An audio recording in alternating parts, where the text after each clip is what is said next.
Qu'est-ce que c'est l'innovation de rupture dans le monde IT? Donc, question pas si simple. D'abord parce qu'effectivement, il y a beaucoup de IT dans la partie technique. Donc, effectivement, il y a de ruptures technologiques. Les ruptures technologiques peuvent se faire à plusieurs endroits. Le plus important, je pense que ça se voit au niveau Commission européenne aussi, c'est que cette rupture doit avoir des valeurs. Des valeurs dont, par exemple, quand on parle de big data, meilleure utilisation des données. Si on parle des objets connectés, c'est un impact sur la société, sur le mieux vivre, mieux prévoir des risques, etc. Donc c'est vraiment l'impact sur la société qui fait la rupture avec l'existant.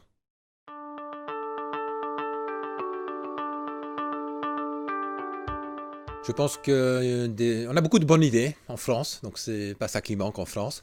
Ce qui manque surtout, c'est de bien se faire accompagner, se faire coacher, parce qu'effectivement, avoir la bonne idée, c'est fait par, dans la plupart des cas, des techniciens ou des visionnaires qui n'ont pas la capacité d'exécuter.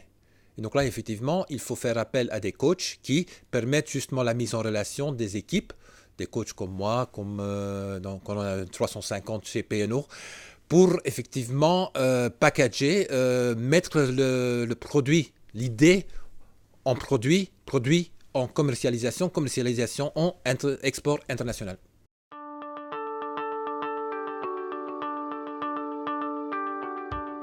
Je pense que la première chose qui bloque, c'est la culture d'entreprise.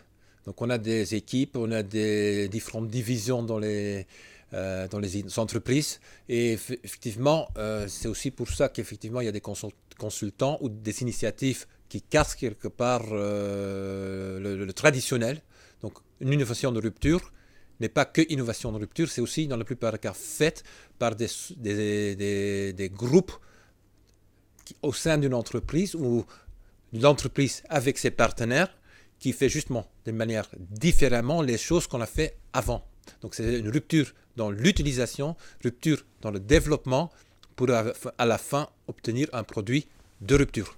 Le plus grand risque, c'est de rester dans les idées d'hier, dans les attitudes d'hier, quand on a des projets qui durent un certain temps. Maintenant, effectivement, quand on prend par exemple les objets connectés, ils sont dans des cycles de 2 mois.